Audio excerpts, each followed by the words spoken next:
L'électricité est indispensable à la vie de nos sociétés complexes. Et depuis 2008, ERDF a pour mission de la distribuer aux Français. ERDF gère pour cela un réseau extrêmement complexe de lignes basses et moyennes tensions, pour une longueur totale de 1 300 000 km, l'équivalent de 32 fois le tour de la Terre. Et lorsque les éléments abîment le réseau électrique, ERDF peut compter sur la FIR, la force d'intervention rapide de l'électricité. Il y a besoin de réparer, on se pose pas de questions, on y va quoi. Il n'est pas couché quoi le poteau. Hein. Si tu préfères, il a pris un pet parce qu'il était un peu en angle et il s'est dégarni en haut. Et s'il y a eu que la pluie encore, c'est pas gênant, on s'équipe et puis. Mais là, il faut attendre la décrue de la rivière pour pouvoir accéder au pied des supports et des conducteurs, quoi, parce que c'est vraiment trop risqué. La FIR, ce sont 2000 techniciens mobilisables 24 heures sur 24, 7 jours sur 7, pour venir redonner l'électricité aux Français. Même en période de Noël, oui, effectivement, la FIR fonctionne, heureusement. Et on a réveillé, on est en route. On a trouvé un Chinois d'ouvert. On a trouvé un Chinois, ouais. Redonner l'électricité aux Français, c'est la guerre menée par ERDF.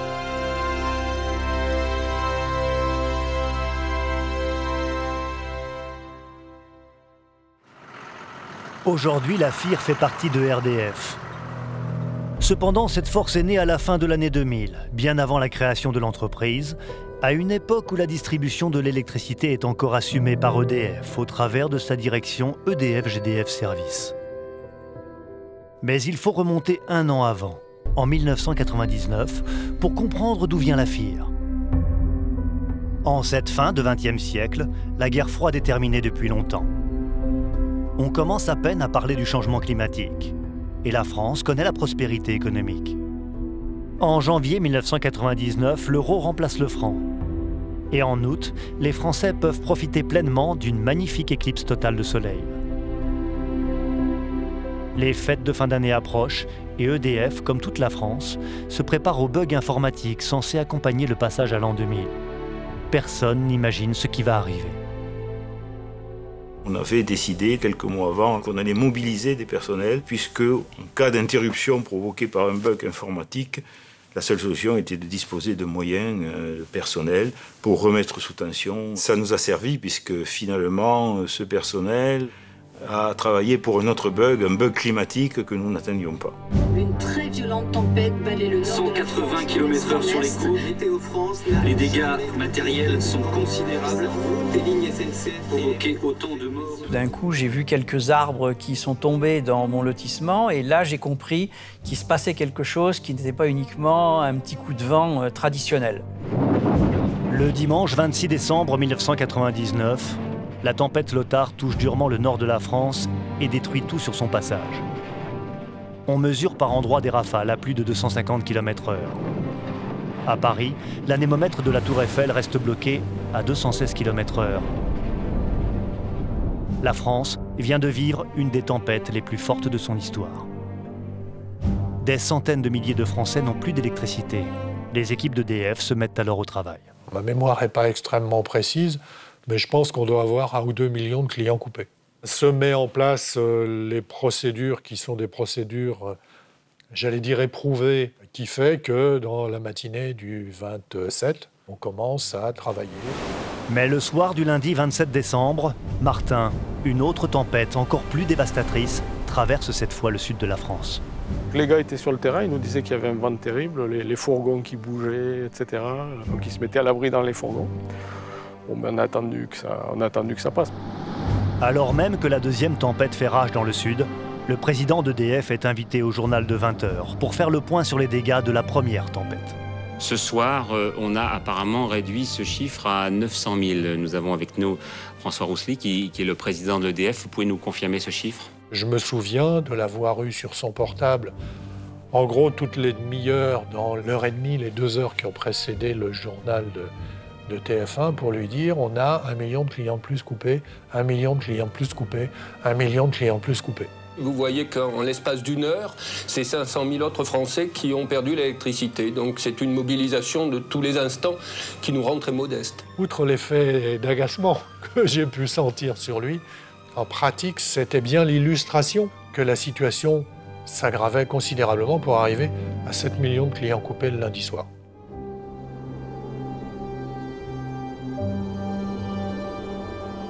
« 7 millions de clients coupés, un quart des abonnés français.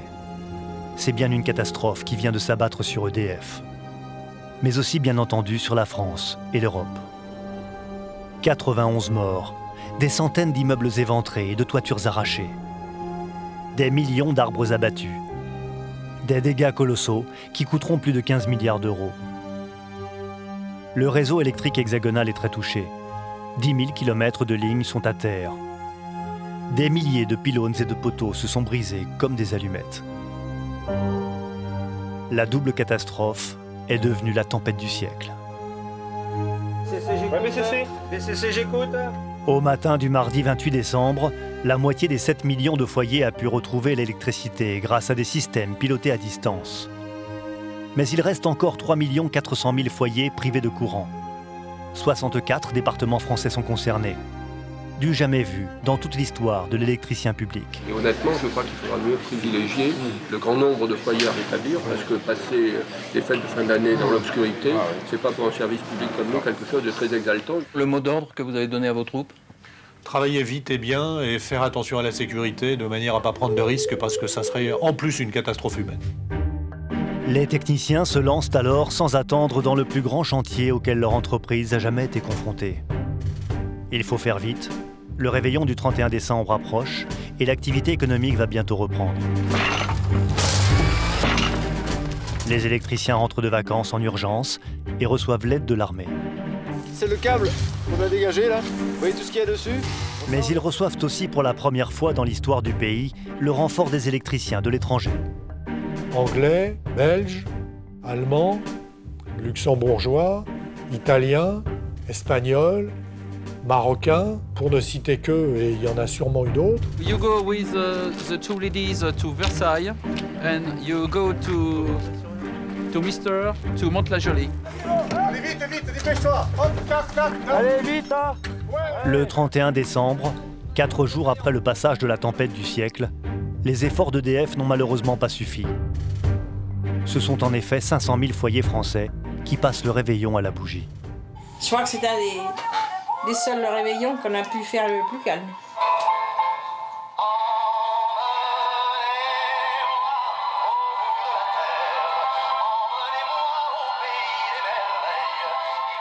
C'est dans l'ouest de la France, particulièrement touché par la tempête, que l'on trouve l'immense majorité des coupures d'électricité restantes.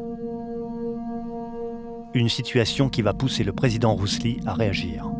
Il va se passer quand même un événement important, c'est la rencontre je crois que c'était le 2 janvier, à Bordeaux. Le président retire l'idée qu'au train où on va, le dépannage peut durer un mois et demi, et il nous met en demeure de trouver les moyens nécessaires, l'organisation nécessaire pour rétablir l'électricité dans des délais plus acceptables, une dizaine de jours, une quinzaine de jours. Après discussion avec Yves Colliot, il nous est apparu que la seule façon était d'arrêter le travail dans les autres unités, dans les unités moins touchées, et faire migrer tous les personnels concernés vers les unités les plus touchées, c'est-à-dire en gros la Bretagne, la Normandie, la région centre et le sud-ouest. Vers 1h du matin, un des responsables, on va dire, du niveau national a appelé le directeur d'EDF Arras en disant « On va sûrement avoir besoin de gens du Nord-Pas-de-Calais pour descendre en Charente ». Hier, à Paris, EDF a donc lancé un appel au renfort. Conséquence, à Besançon, comme ici à Montbéliard, on se mobilise. On partait tous ensemble, on passait les péages. Il y avait Jean-Marie qui était chargé de payer, donc il comptait les camions et puis il passait à la caisse. Et puis voilà, il payait avec sa carte bleue.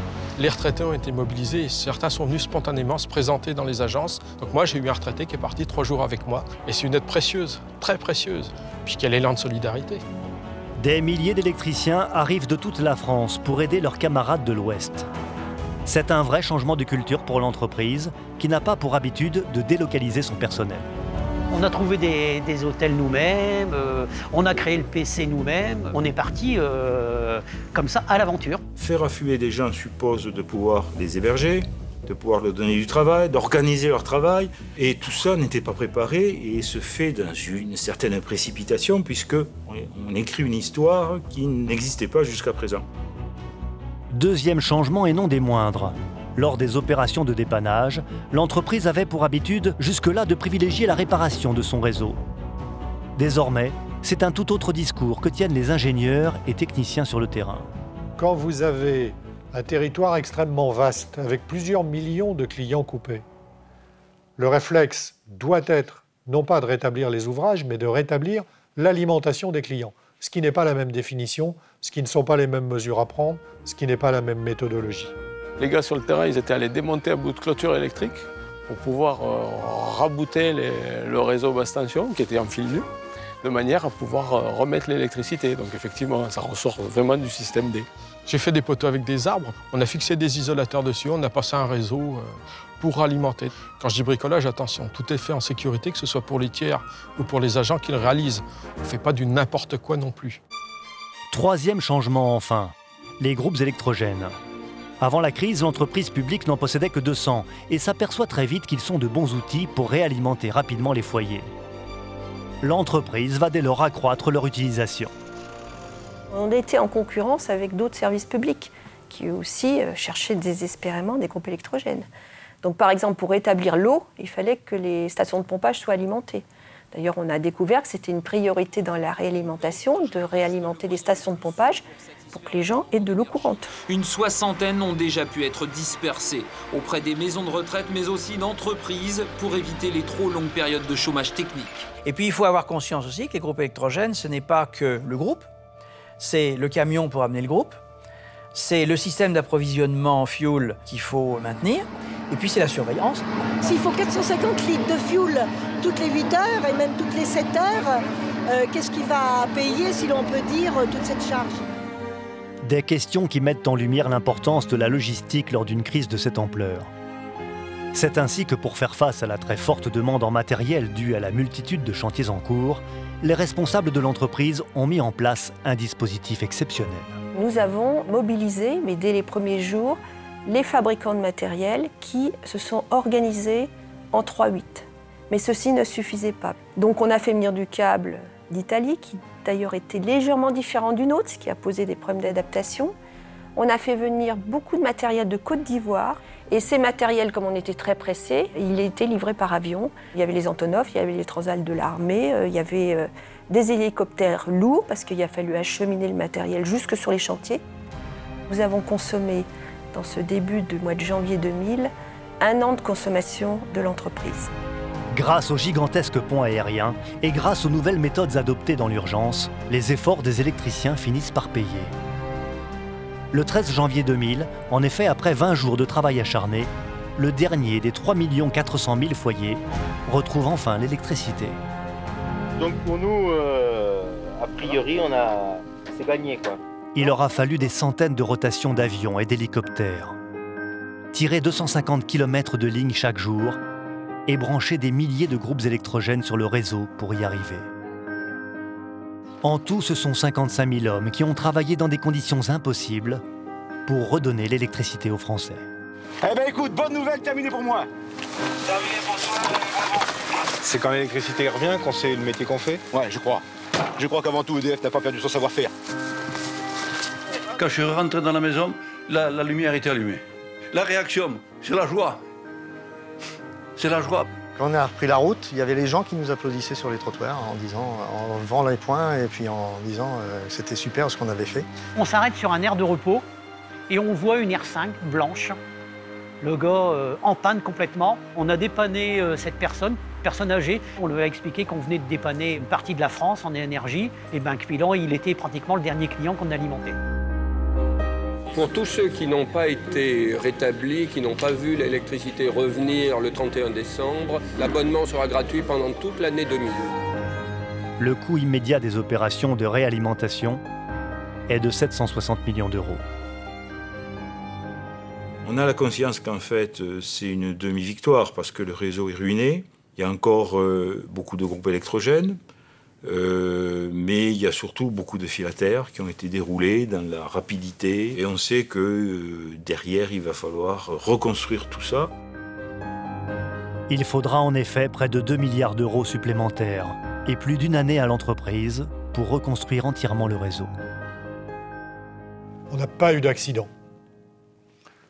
On a eu pendant 3 semaines plusieurs dizaines de milliers de personnes qui ont travaillé sur le réseau, dans des conditions évidemment extrêmement difficiles. Je rappelle que c'était l'hiver, qu'il ne faisait pas beau, qu'il y avait du vent, que tout était par terre. Non seulement notre réseau, mais toute la forêt française.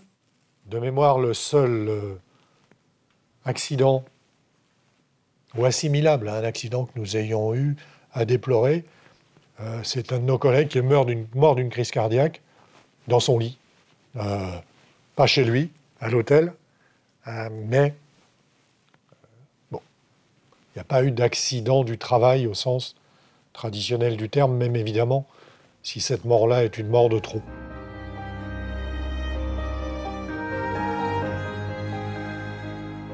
On rentre à la maison, on est très fatigué, parce qu'on a fait quand même pas mal d'heures, mais qu'est-ce qu'on est fiers. Fiers de notre entreprise, fiers de porter notre image, fiers de ce que l'on a fait. Les techniciens ont toujours eu, depuis les années 90, un peu de vague à l'âme, en pensant qu'on s'occupait beaucoup de commerce, beaucoup de clientèle. Et là, cette tempête a fait prendre conscience que finalement, la distribution, c'était quand même d'abord du réseau, des électrons, que c'était d'abord de la technique. Et les gens qui travaillaient retrouvaient un peu l'esprit, certains auraient dit de la nationalisation, l'esprit un peu pionnier. Après la Seconde Guerre mondiale, en effet, EDF a eu pour mission d'électrifier la France, qui connaît alors un fulgurant développement. Et la tempête du siècle a en quelque sorte été l'occasion de retrouver cette époque héroïque où les techniciens jouaient les premiers rôles. Mais paradoxalement, 99 est aussi l'occasion de voir émerger les valeurs qui n'avaient jusque-là pas la faveur de ces mêmes techniciens.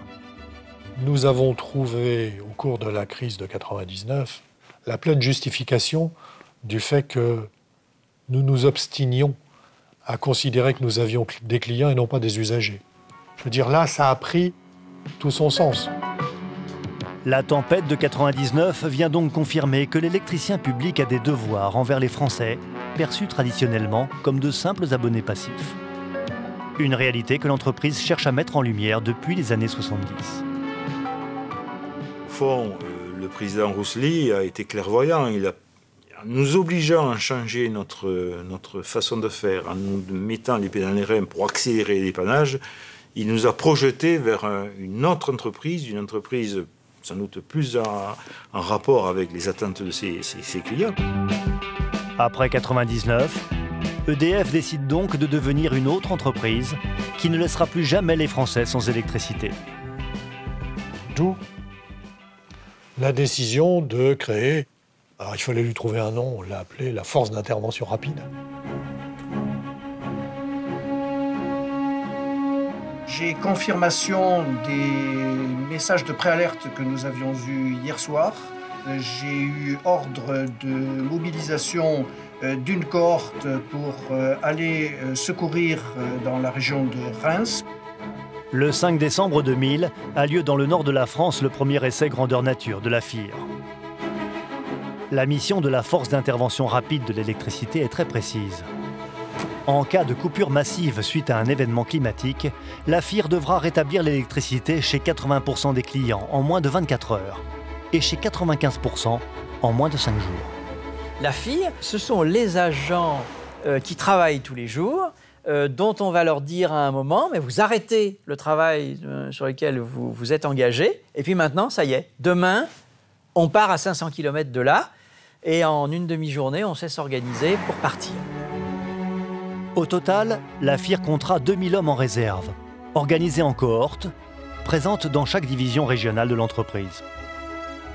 Dès qu'ils ont mis la FIR en place, nous, les chargés d'affaires, on a été mis dans la FIR, hein, bien sûr, ceux qui voulaient. Ben moi, oui, là, je suis volontaire. Je crois que 99,99% des monteurs et électriciens d'EDF à l'époque ont dit « moi, je veux appartenir à la FIR ».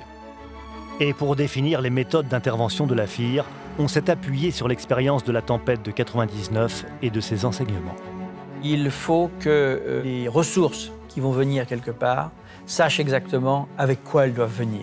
parce que c'est pas au moment où on démarre qu'on dit, bon, en fait, qu'est-ce qu'on va prendre? Donc il faut qu'elles viennent avec leur informatique, leur photocopieur, enfin, pour des actions de longue durée, elles doivent être complètement autonomes. C'est un petit peu une logique militaire.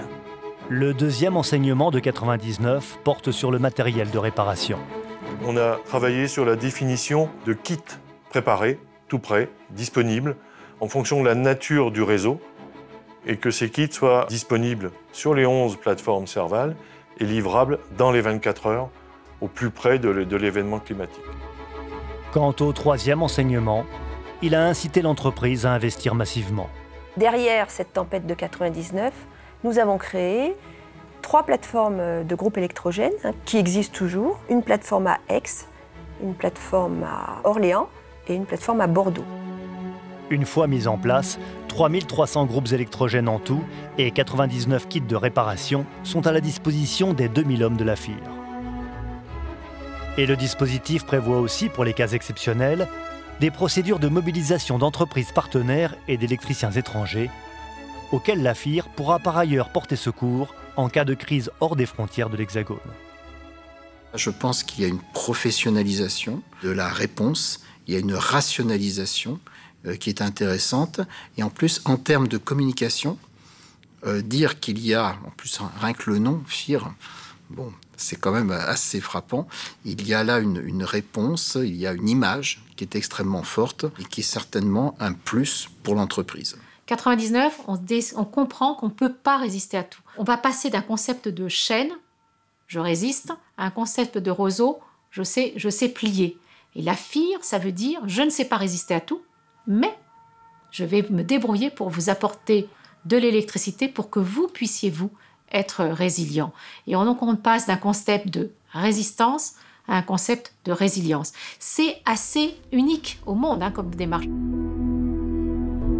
Née d'une gigantesque tempête, la force d'intervention rapide de l'électricité est prête à affronter la prochaine crise météo. Alors qu'un nouveau millénaire commence. 11 septembre, changement climatique. Le 21e siècle se place d'entrée sous le signe du danger. Bientôt, le développement d'Internet et des nouvelles technologies accélère la vie des Français. Au cours de cette première décennie 2000, la FIR se mobilise parfois, mais de manière limitée. Comme ici en 2002, pour aller aider les électriciens anglais confrontés aux dégâts de la tempête Janet. Doucement, doucement! Slow! Le véritable bouleversement que va connaître EDF est d'une toute autre nature. Suite à une directive européenne, la France entame en effet une restructuration de son secteur électrique. Dès 2005, l'entreprise est en partie privatisée, puis se sépare bientôt en 3 entités distinctes et autonomes. EDF conserve la production et la commercialisation de l'électricité. RTE s'occupe de son transport, c'est-à-dire des lignes très haute tension. Quant à la nouvelle entreprise ERDF, créée le 1er janvier 2008, elle s'occupe donc de sa distribution et des lignes moyennes et basse tension.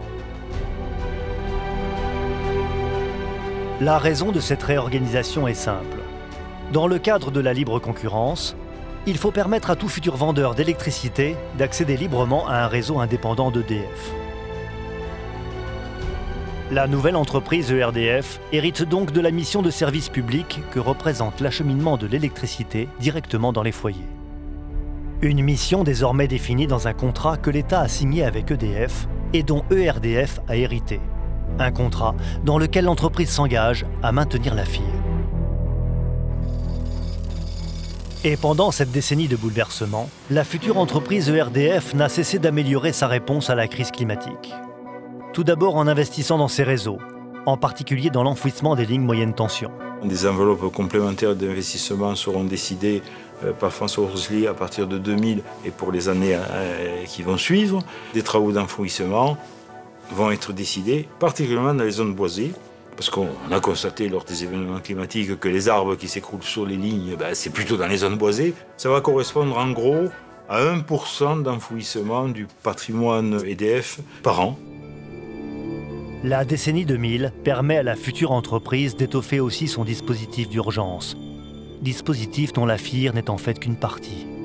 Car s'il faut bien une force sur le terrain, la gestion d'une crise nécessite aussi toute une organisation cohérente en arrière des lignes. Des femmes et des hommes qui travaillent dans l'ombre pour que la FIR intervienne dans les meilleures conditions. Dans la préparation, il y a l'organisation, mais il y a aussi les outils de prévision. Alors, les outils de prévision avaient été développés depuis les années 90 avec la météo, mais avec un focus particulier sur la neige collante. La neige collante a la particularité d'être très dévastatrice sur les réseaux, mais en général, c'est très localisé. Donc c'est vraiment très différent des tempêtes comme on a eu en 99. Et donc, nous avons, à l'issue des tempêtes de 99, complété le service de prévision que nous avions sur la neige collante sur d'autres dimensions, et notamment la dimension tempête.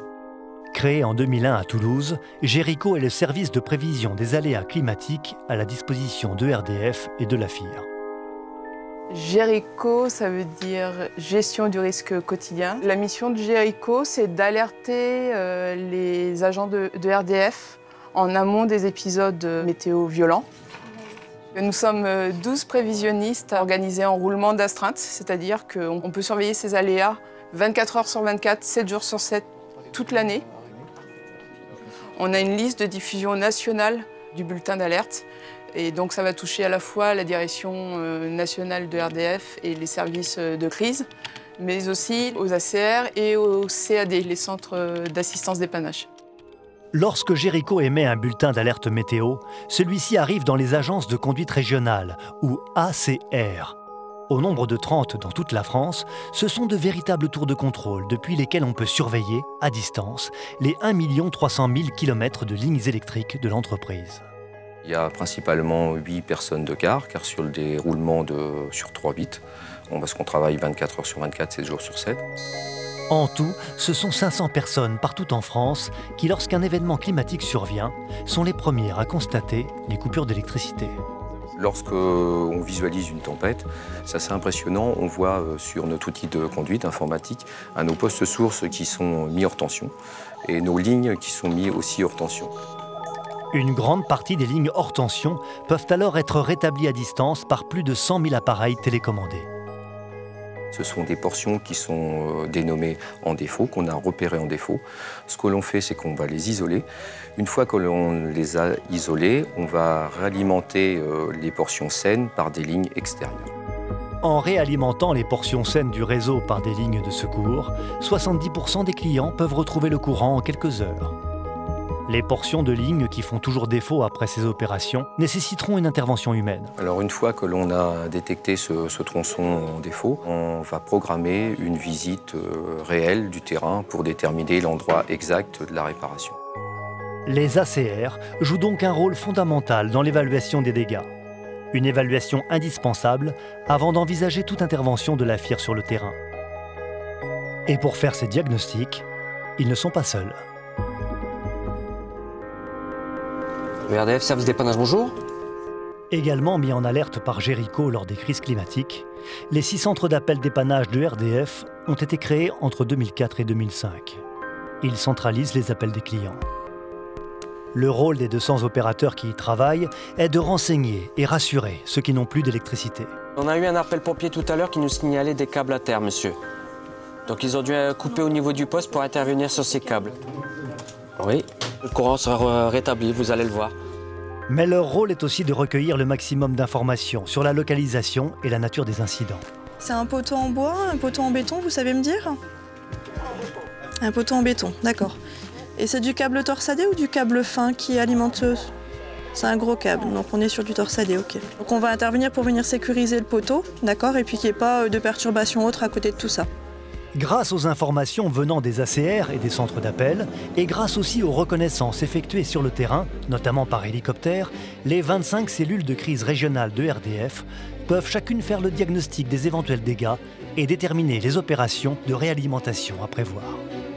Et si plusieurs régions sont touchées par l'événement climatique, c'est une cellule de crise nationale, située à Paris, dans une tour de la Défense, qui va coordonner les opérations. Allez, on attaque, on est au complet en cellule de crise nationale. Ce que je vous propose, on va faire un tour en commençant par l'ouest. Donc Point de la situation à 8h30. Premier état des lieux, qu'est-ce que vous découvrez comme type d'incident? 6 régions impactées vont faire leur propre diagnostic et vont exprimer un besoin en ressources, en renfort, pour faire face à l'événement qui se présente à eux. On est actuellement donc en Basse-Normandie, c'est là où c'est le plus touché, 27 000 clients, 14 000 dans le Calvados, 7 000 dans l'Eure et 6 000 en Manche. Le rôle de la cellule de crise nationale, c'est de prendre la main sur la coordination des renforts entre les différentes régions. Je vais envoyer des cohortes. Ce sont des bataillons de techniciens de RDF et qui vont partir d'une région donnée pour apporter tout leur appui à la région sinistrée par des événements. Et les 9 de Champagne-Ardenne, tu les fais partir à Rennes. Ils sont partis. Voilà, Ils sont partis. On ne parle pas des 6 autres. Maintenant, sur Lorraine, tu vas en trouver une quinzaine et eux, ils vont aller en Basse-Normandie. D'accord, je te les envoie. De la même façon qu'on va affecter en fonction des besoins des groupes électrogènes ou du matériel préconditionné. Dans les heures qui suivent le passage d'un événement climatique important, la cellule de crise nationale envoie la FIR dans les régions qui en ont besoin. Des hommes venant de régions qui n'ont pas été touchées, ainsi que du matériel et des groupes électrogènes provenant des plateformes Serval les plus proches. Ce dispositif national de crise, il est en relation avec les pouvoirs publics au niveau national. Il est en relation aussi avec les grands opérateurs. Une crise touche rarement uniquement le réseau électrique. Souvent, le RTE, le réseau de transport est concerné, les grands opérateurs de téléphonie, voire d'eau, etc.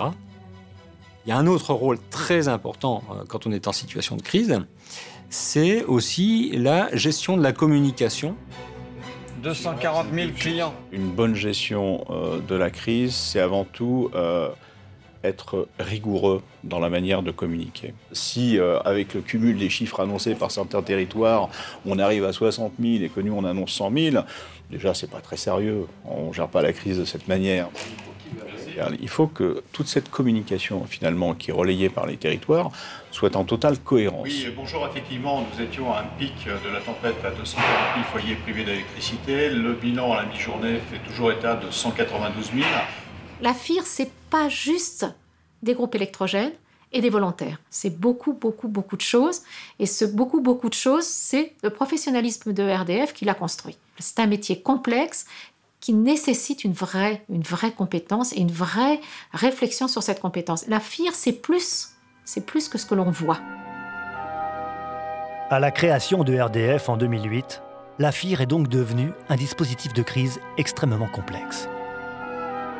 Un dispositif qui va bientôt être éprouvé. En 2009, la FIR va en effet subir son baptême du feu. L'année 2008 est plutôt relativement, entre guillemets, tranquille. Pourquoi? Parce qu'on met en place nos organisations. Et 2009 arrive avec son lot de tempêtes. Dès le jeudi 22 janvier 2009, Jéricho émet des bulletins d'alerte annonçant l'arrivée d'une tempête exceptionnelle. Mais les choses sont bien différentes. On a prépositionné des moyens, on a prépositionné des groupes. Les agents sont déjà prêts à partir. Depuis 2000, on a pris des options, on a fait des travaux, on a dit beaucoup de choses, on s'est organisé, mais là maintenant on ne joue plus. Hein, c'est plus un jeu, c'est la réalité. La réalité en face de nous, cette grande masse-là qui est en train d'arriver, fondre sur nous, parce que c'est arrivé très vite, hein, qu'est-ce qui va se passer? Et donc, on ne sait pas.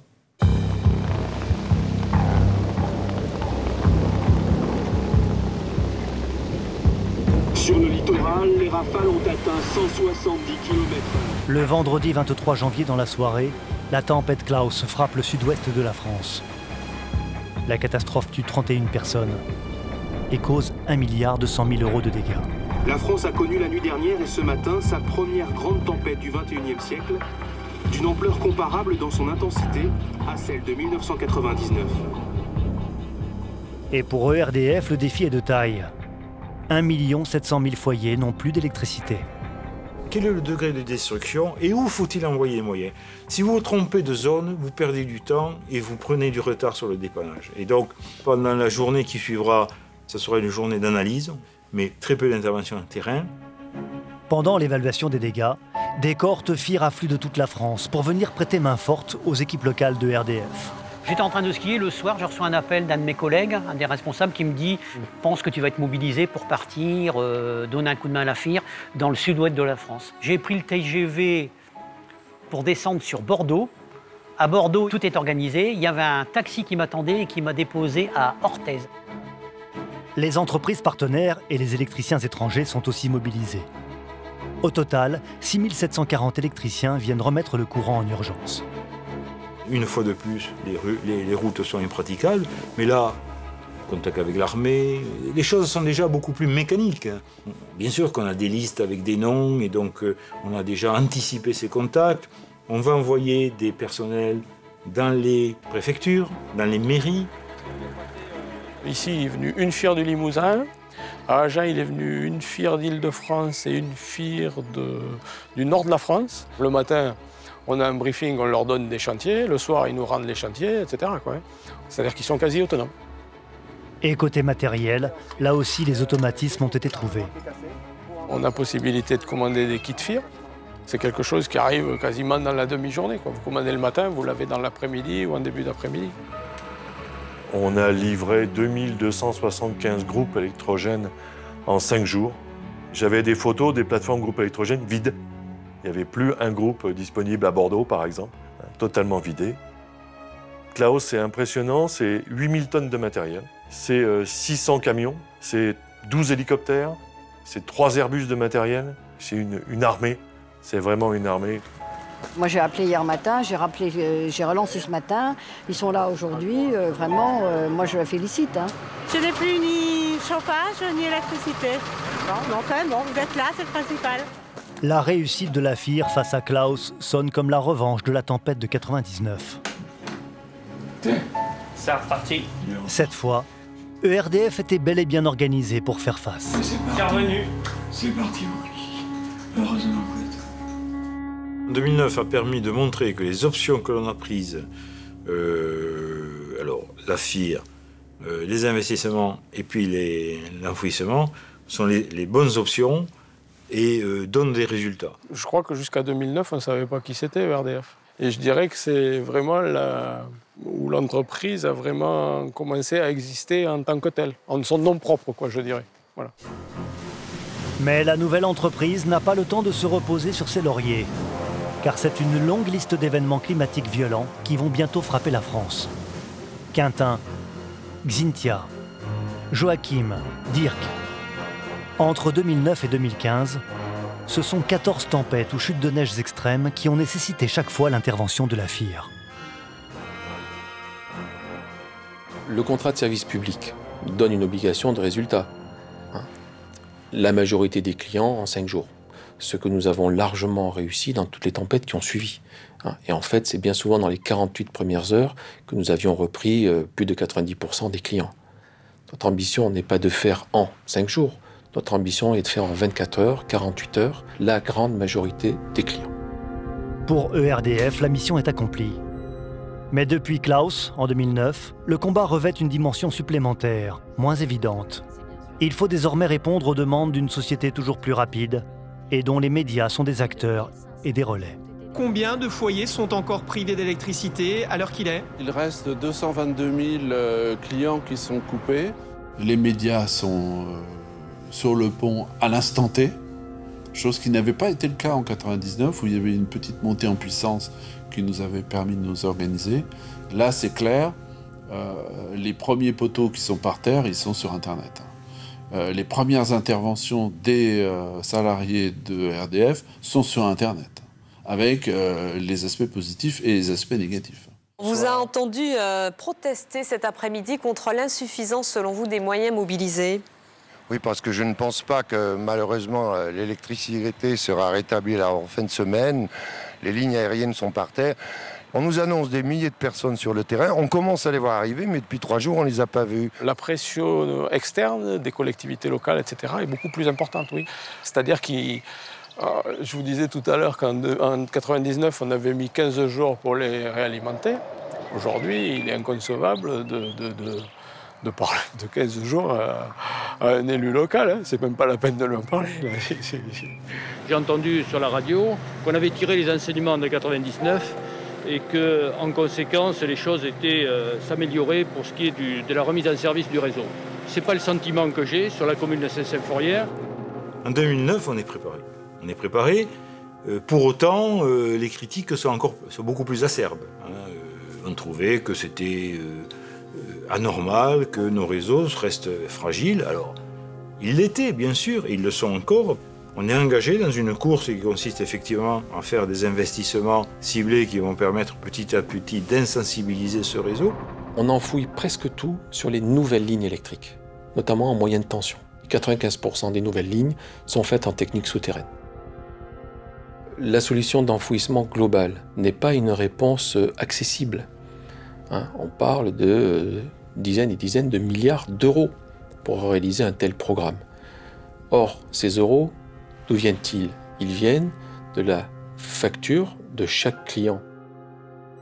N'empêche que nous, on peut être fiers de ce qu'on fait, mais si nos clients, nos élus ne partagent pas cette fierté, il y a un problème. La multiplication des usages de l'électricité explique aussi que la société française soit très attentive au retour de l'électricité. Il faut imaginer qu'autrefois, il n'y avait pas de congélateur, autrefois, vous n'aviez pas d'ordinateur, autrefois, il n'était pas nécessaire de recharger son portable.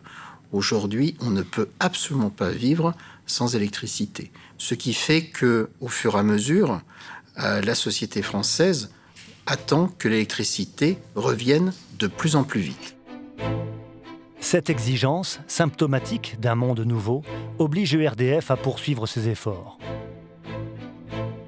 Lors des retours d'expérience, ou REX, qui suivent chaque événement climatique, les responsables des cellules de crise réfléchissent systématiquement aux marges de progrès qu'ils pourront réaliser lors des crises futures. Chez Serval, on réfléchit à une nouvelle composition des kits d'urgence, mieux adaptée à la réalité du terrain. Est aussi en projet une nouvelle base de groupes électrogènes en Bretagne pour une meilleure répartition sur le territoire national. Sur le terrain, enfin, les PDA, smartphones et tablettes, mais aussi peut-être un jour les drones, offriront leur rapidité et leur souplesse d'utilisation pour accélérer encore l'évaluation des dégâts et les réparations. ERDF va même encore plus loin, en développant, en collaboration avec Jericho, un outil de prédiction.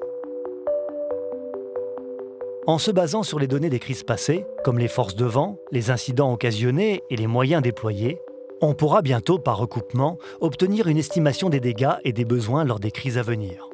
Donc on est vraiment dans l'anticipation là, de combien de personnes, de techniciens, d'équipes j'aurai besoin demain quand la crise sera là. Et puisqu'il faut se battre toujours plus sur le terrain médiatique, dans ce domaine aussi, ERDF utilise les nouvelles technologies. ERDF a toujours été moderne dans sa démarche de communication. Ce qui a changé, c'est que la cible privilégiée aujourd'hui, ce ne sont plus les médias, ce ne sont plus les journalistes. Ça reste des cibles privilégiées, mais notre communication aujourd'hui, elle s'adresse directement aux clients. Par les réseaux sociaux, ERDF donne de l'information instantanée à ses clients. Et dans ce même but, l'entreprise a créé une application smartphone et une météo de l'électricité sur Internet pour permettre de suivre l'avancée de la gestion des crises climatiques. Vous avez un état de la situation en temps réel, vous avez un état des effectifs déployés sur le terrain en temps réel, et vous avez des informations complémentaires, un lien sur les podcasts, un lien sur nos sources d'informations, etc.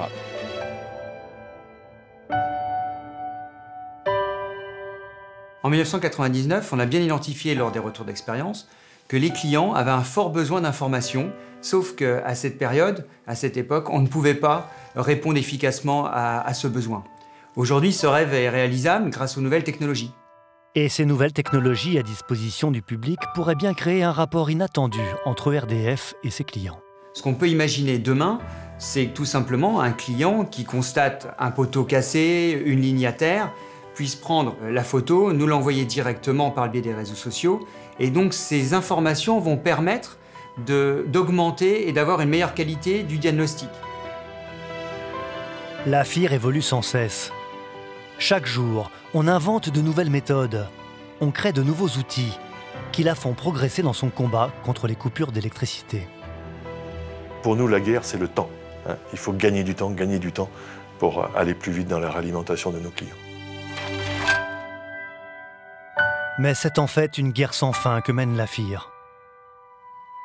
Face à une menace qui mute en permanence. Il y a urgence à agir contre le réchauffement climatique. Dans leur dernier rapport, les scientifiques du GIEC envoient un message très alarmiste aux dirigeants de la planète. Le GIEC annonce un risque de crue majeure dans les métropoles d'Europe, d'Asie et d'Amérique latine. Des prévisions alarmantes faites par 300 scientifiques du monde entier. Vu les effets que nous prévoyons pour le futur, personne sur la planète ne devrait être épargné. Des prévisions dont on mesure peut-être déjà les premiers effets. Comme ici, en juin 2013, dans la région de Lourdes. Ou là, dans le Var, en janvier 2014. Avec, à chaque fois, une intervention des équipes de RDF pour rétablir le courant. L'augmentation des précipitations, elle, évidemment, peut conduire directement à une augmentation du risque d'inondation. Il y a eu quelques études qui ont été faites pour la France, pour la Seine notamment. La menace d'une crue renvoie à un événement historique. En 1910, Paris a connu une crue majeure qui paralysa la capitale pendant plus d'un mois. C'est la crue de référence. Ce que l'on peut dire, c'est que si cet événement s'est produit dans le passé, et comme on n'a pas de raison de penser que le climat changera du fait des activités humaines de manière drastique, cet événement-là devrait normalement pouvoir se reproduire comme il s'est déjà produit. Si Paris venait à être inondé de nouveau, la catastrophe serait d'ordre national. ERDF s'y prépare. En mars 2016, l'entreprise va en effet participer à un exercice de simulation de crue organisé par les pouvoirs publics. Un nouveau défi pour l'entreprise et pour la FIR. En attendant, ERDF se modernise encore et toujours. Nous sommes là dans la nouvelle salle de crise des nouveaux locaux de ERDF. Donc nouvelle tour, nouveaux locaux, nouvelle salle de crise évidemment avec de nouveaux moyens également pour faire face aux éventuelles crises qui pourraient survenir dorénavant.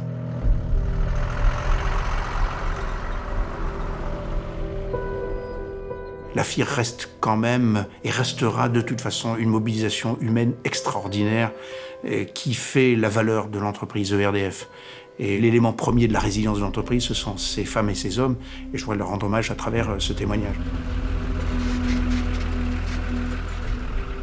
Ce qui fait la force de l'entreprise dans les équipes, c'est la camaraderie, l'entraide, la solidarité. On est bien content de voir des collègues arriver pour nous donner un coup de main.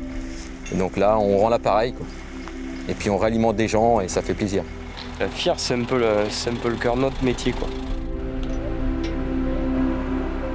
La résilience, puisque c'est le terme qu'on utilise, c'est la capacité de rebondir face à des situations de crise, apparaît à peu près partout dans le monde aujourd'hui du fait de ce qui semble être une multiplication des aléas climatiques.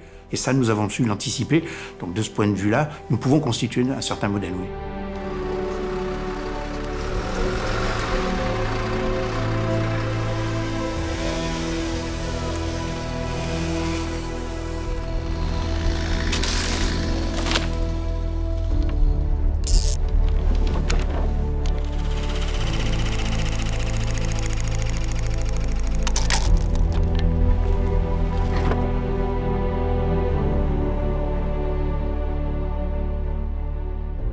La FIR, dans son acception actuelle, est un élément du service public du XXIe siècle. Pourquoi ? Parce que justement, elle a su s'adapter, elle a su progresser dans sa proximité, dans sa réactivité, dans la mise en œuvre des moyens, dans l'anticipation, autant de facteurs qui font que la FIR est aujourd'hui un élément du XXIe siècle. L'électricité est indispensable à la vie de nos sociétés complexes. Et depuis la tempête de 1999, la menace qui pèse sur sa distribution a évolué. Elle est aujourd'hui multiforme et continue à se transformer. Et la guerre contre le temps que mène ERDF est une guerre contre les éléments, mais aussi contre les excès et l'impatience des hommes. Et pour mener cette guerre, ERDF peut compter sur la FIR, fruit de l'intelligence collective, réinvention du service public à la française, très adapté et adaptable au monde incertain dans lequel nous vivons. On va profiter de remettre les ponts vite fait pour qu'après les gens puissent avoir l'électricité ce soir, quoi. Comme on leur a promis, quoi. Voilà. Moi j'ai connu ça étant jeune une fois, c'était en 1981. sur le département des Pyrénées-Roussillon. Pendant 3 semaines, il n'y avait pas de courant. 3 semaines, j'avais 8 ans et il n'y avait pas eu de courant. Ça m'avait marqué. Bon, maintenant que je suis rentré à ERDF, mon objectif c'était de ralimenter les gens. C'était de donner en fait cet esprit de service public. Si on n'a pas cet esprit-là, c'est pas la peine de venir. Voilà. Mais je pense que tous les gars qui sont là, c'est plus ou moins cet état d'esprit. Donc c'est ça qui fait plaisir. C'est ça qui fait plaisir et qui te donne envie de travailler.